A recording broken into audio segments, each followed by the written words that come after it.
मेरी शादी को 2 साल गुजर चुके थे। मेरी 1 साल की बेटी भी थी।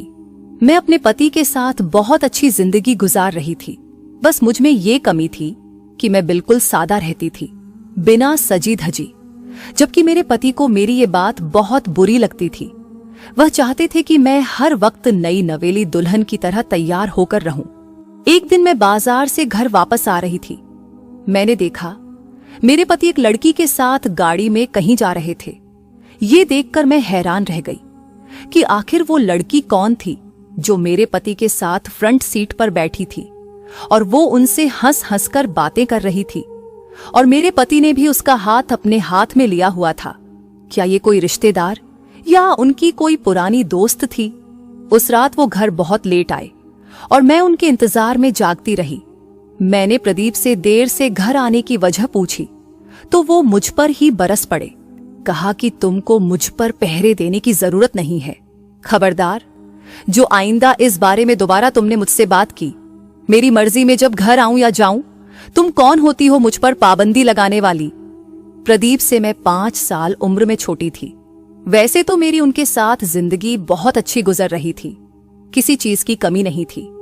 बस वो अपने निजी मामलों में मेरा दखल देना पसंद नहीं करते थे, और शादी के पहले दिन से ही उन्होंने मुझ पर अपने रोब का सिक्का बैठा लिया था कि उनसे एक से दूसरी बात करने के लिए भी मुझे सोचना पड़ता था, क्योंकि उनकी कही बात पर कोई सवाल उठाने का मतलब अपने आप को ही मुश्किल में डालना था।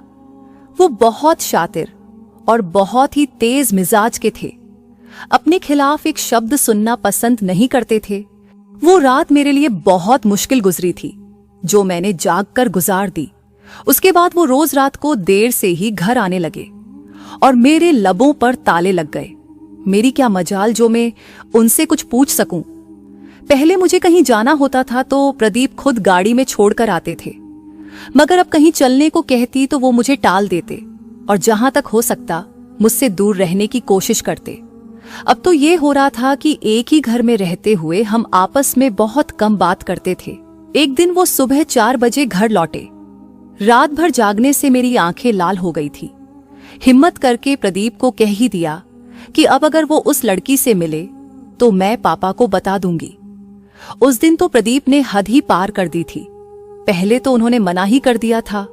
कौन सी लड़की? मैं किसी लड़की को नहीं जानता। जब मैंने उन्हें बताया कि मैंने खुद अपनी आंखों से उन्हें एक लड़की के साथ देखा है, तो वो गुस्से में आ गए और मुझे धमकी देते हुए कहने लगे, अगर तुमने अपने पापा को बताया तो मैं तुमसे जबरदस्ती तलाक ले लूंगा। मैं सोच भी नहीं सकती थी कि वो ऐसा भी कह देंगे। मैं एक नन्ही मुन्नी बच्ची की मां थी, जानती थी यह ऐसा भी कर सकते हैं और मुझे अपनी बेटी से जुदाई सहनी पड़ेगी। मैं अपने पति का हर जुल्म सहने पर मजबूर थी, मगर मैं अपनी बेटी से जुदा होने के बारे में सोच भी नहीं सकती थी। एक रात में गहरी नींद में सो रही थी। मुझे घर में शोर महसूस हुआ और मेरी आंख खुल गई। कुछ देर इसी तरह बिस्तर में सहमी पड़ी रही। मेरे ख्याल से प्रदीप अभी तक नहीं आए थे, क्योंकि अब वो आधी रात के बाद ही घर आते थे। तो घर में शोर किस चीज का था? क्या घर में कोई चोर घुस आया था? ऐसा सोचते ही मेरा दिल धड़क उठा और मैं और भी ज्यादा डर गई। थोड़ी देर बाद किसी के बातें करने की आवाज ने मुझे चौंका दिया। ये आवाज प्रदीप की थी। वह आ चुके थे। वो घर को बाहर से ताला लगाकर जाते थे और खुद ही ताला खोलकर आ जाते थे। दूसरी आवाज किसी लड़की की थी। तभी माथा ठनका। मैं दबे कदमों अपने कमरे से निकलकर दूसरे कमरे में गई। वहां उस लड़की को अपने घर देखकर मेरा रुआं रुआं सुलग उठा। कभी कभी इंसान लाख चाहे मगर खुद पर कंट्रोल नहीं कर पाता। वो लड़की और प्रदीप एक ही सोफे पर बैठे थे और उस लड़की ने अपना सर प्रदीप के कंधे पर रखा हुआ था। मेरा भी उस दिन खुद पर कंट्रोल नहीं रहा था। चाहिए तो ये था कि सब्र कर जाती, लेकिन मुझसे उस दिन सब्र ना हो सका। ना जाने मुझ में अपने हक के लिए इतनी हिम्मत कहां से आ गई थी। मैंने जूता उठाकर उस लड़की को मार दिया। फिर क्या था, प्रदीप तो गुस्से में आपे से बाहर हो गए और उस 2 टके की लड़की के सामने मुझे धमका कर रख दिया। कहते हैं ताली 2 हाथों से बजती है। सिर्फ मर्द ही जालिम नहीं होता, कसूर कुछ ना कुछ औरत का भी होता है। समझ में नहीं आया कि यहाँ पर मेरा क्या कसूर था। क्या मेरे पति का इस तरह रात के अंधेरे में किसी गैर लड़की को अपने घर लाना सही था? क्या इस पर भी पत्नी को चुप ही रहना चाहिए था? ये बात मैं न समझ सकी। प्रदीप का गुस्सा आपे से बाहर था। उसने मुझे कहा कि अभी और इसी वक्त मेरे घर से निकल जाओ। प्रदीप ने मेरे मुंह पर एक थप्पड़ मारा और मुझे धक्के देने लगे। वो औरत लाख बुरी सही अचानक से बोली, प्रदीप रुको, सुबह जो मर्जी आए फैसला कर लेना। ये तुम्हारी पत्नी है, इस वक्त इसको घर से बाहर मत निकालो। यह कहकर वह दरवाजे के आगे खड़ी हो गई और उसने मुझे घर से एक कदम ना निकालने दिया। सच कहती हूं कि मर्द जब ख्वाहिशात के गुलाम बन जाते हैं तो वो इंसान नहीं रहते। इस समय प्रदीप भी तो जल्लाद बन गए थे। मैं सारी रात अपने कमरे में रोती रही और प्रदीप दूसरे कमरे में उस लंकी के साथ अय्याशी करते रहा। सुबह 5 बजे एक गाड़ी उस लड़की को लेने आई और वो उसमें बैठकर चली गई। ऑफिस जाते वक्त प्रदीप ने मुझे जबरदस्ती गाड़ी में बैठाया और मुझे मेरे मायके ले आए। दरवाजे पर उतारकर वापस चले गए। मैं चुपचाप सारे रास्ते रोती रही, मगर उन्हें मेरा कोई एहसास ना था। उन्होंने बेटी को भी मुझे उठाने नहीं दिया था, क्योंकि वह उस वक्त गहरी नींद सो रही थी। अपना दुख भुलाकर बेटी की जुदाई मेरे लिए कयामत बन गई। मेरी ननंद का दोपहर के बाद फोन आया कि भाभी, तुमने मेरे भाई के साथ कितना बुरा किया है। उनकी इज्जत का भी ख्याल नहीं रखा। दूसरे शहर से भाई की एक दोस्त आई थी और आपने उनके सामने भाई की बेइज्जती कर दी। अच्छी पत्नियां सब्र करती हैं तो ही फल पाती है, मगर ये तुमने क्या किया?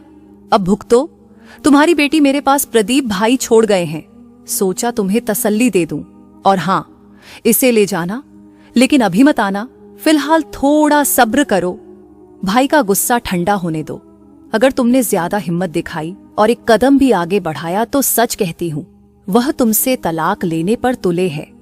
मैंने बड़ी मुश्किल से समझा बुझाकर उन्हें तलाक लेने से रोका है और तुम्हें भी समझा रही हूं कि फिलहाल अपने मायके में चुप होकर बैठ जाओ और इस बात को हवा मत दो ताकि बात और आगे ना बढ़ जाए। फोन सुनकर आंसू थम नहीं रहे थे। प्रदीप पर तो यही मिसाल आती कि उल्टा चोर कोतवाल को डांटे। अब मैं मायके में थी और दिन गुजरते जा रहे थे। ननंद की बात को गिरह में बांधकर चुप हो गई और इस बारे में किसी से बात भी ना की।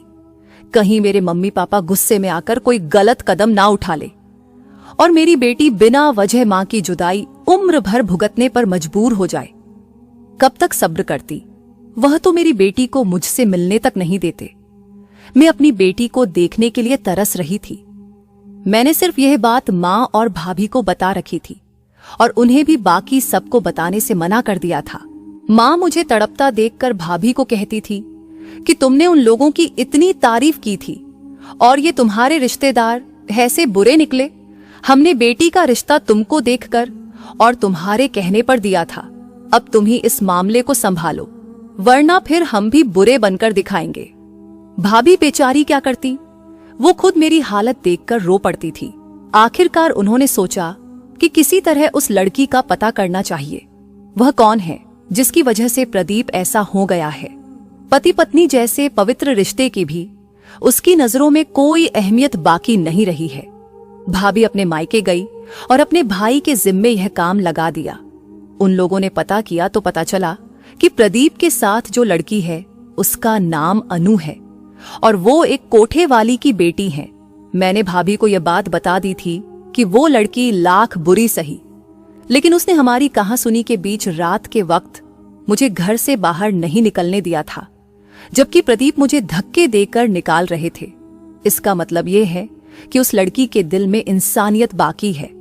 इसी वजह से मेरी भाभी को ख्याल आया कि उस लड़की से मिलकर उसको समझाना चाहिए कि वह हमको बर्बाद ना करे और एक मासूम बच्ची की जिंदगी पर भी तरस खाए, जिसको उसकी मां से अलग कर दिया गया था।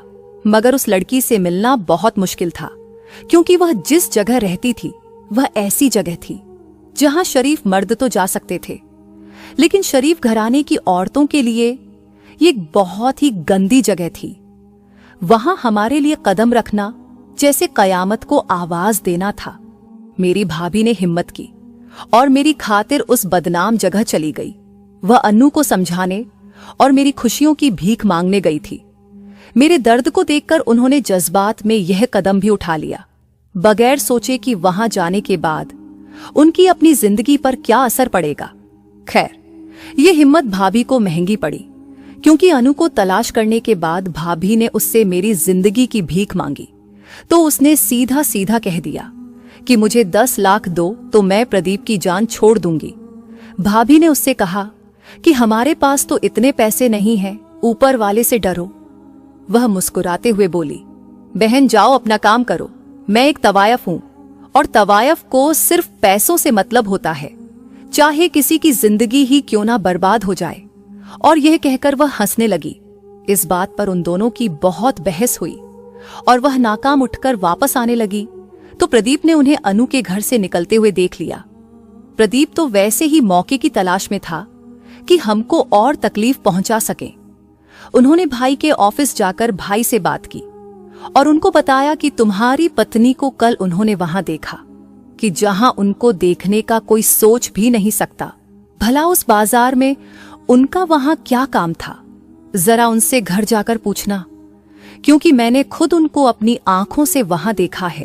अपनी पत्नी के करीबी रिश्तेदार के मुंह से ऐसे शब्द सुनकर मेरे भाई आग बबूला हो गए। उनको प्रदीप की बात का यकीन नहीं आता था, मगर वह तो कसमें खा रहे थे कि सामना करवा लो। अगर मैं झूठा हूं तो 100 जूते बीच बाजार में खड़े होकर मारना। भला मैं अपने रिश्तेदार पर ऐसा घाटिया इल्जाम क्यों लगाऊंगा, जबकि वह 4 बच्चों की मां है। आपकी बहन से झगड़ा ना हुआ होता तो खुद आपके घर आ जाता।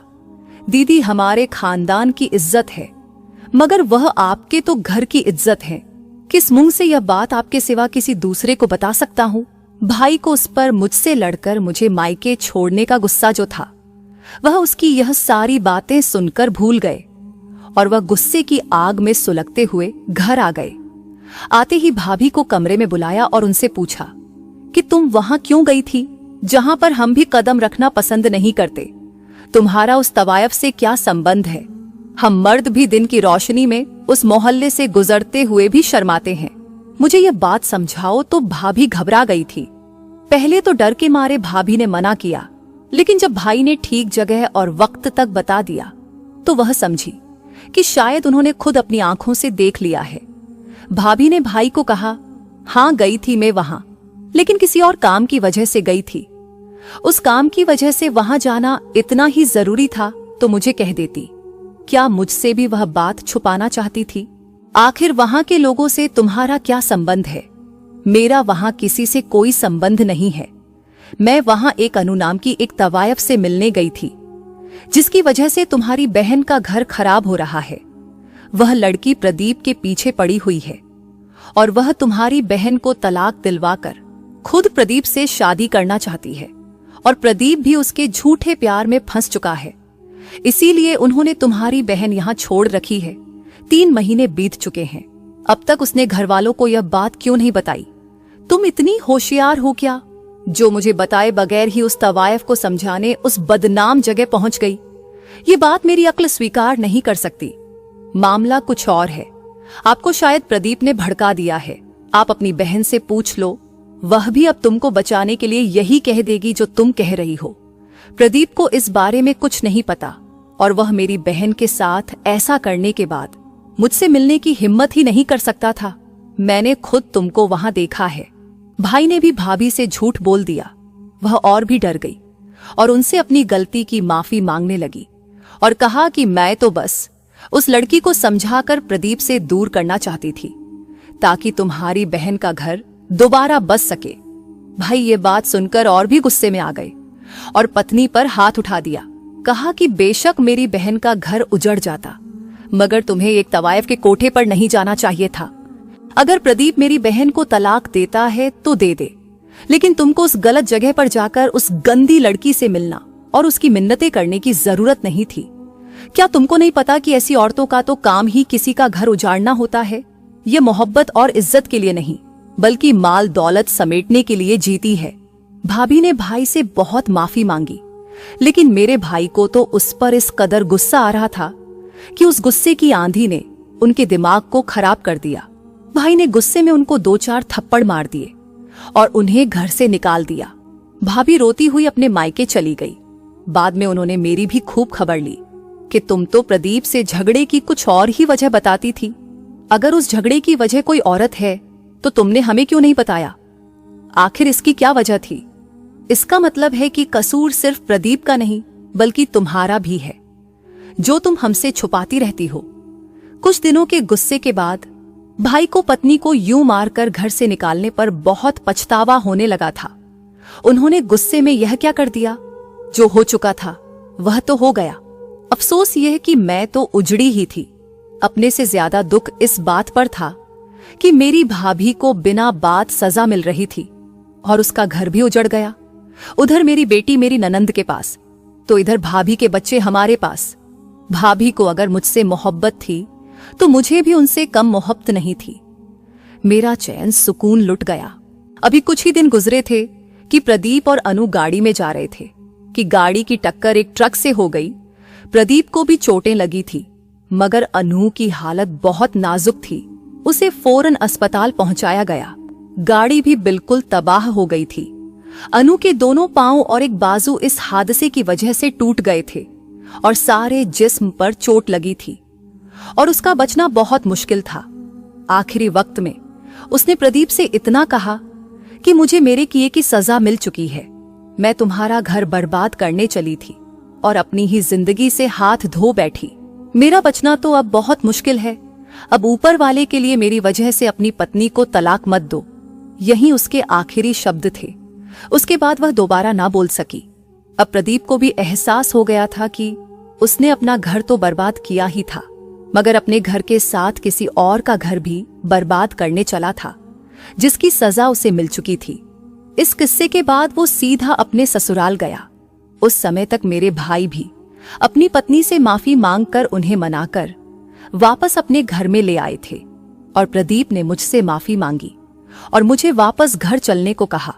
माफी मांगने और सारी बात बताने के बाद मम्मी पापा ने यही फैसला किया कि अब मुझे अपने घर वापस जाना चाहिए और जाकर अपनी बेटी को खुद संभालना चाहिए। और फिर वह मुझे घर ले गए। अब उनका किसी लड़की से कोई चक्कर नहीं था। मेरे मम्मी पापा ने मुझे बच्ची की वजह से उनके साथ जाने दिया, क्योंकि उन्होंने मुझे तलाक नहीं दी थी। तभी मेरा घर बच गया और मैं वापस अपने घर आ गई। मेरी बेटी आज मेरे पास है और मेरा घर बस गया है और भाई और भाभी का रिश्ता भी दोबारा जुड़ गया है। यह सब होने के बाद मैं भी खुद को बदलने की बहुत कोशिश कर रही हूं।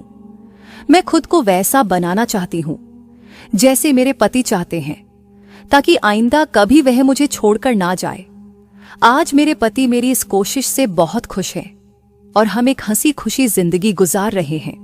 दोस्तों, उम्मीद करती हूं हमारी आज की कहानी भी आपको पसंद आई होगी। इस कहानी के बारे में आपका क्या कहना है, कमेंट करके जरूर बताएं। वीडियो को लाइक कर दीजिए और इसी तरह की कहानियां लगातार देखने और सुनने के लिए चैनल को सब्सक्राइब करके घंटी को दबाकर ऑल पर सेट कर लीजिए, ताकि आने वाली वीडियो का नोटिफिकेशन आपके पास तुरंत पहुंचे। मैं मिलती हूं आपसे अगली वीडियो में। तब तक के लिए धन्यवाद।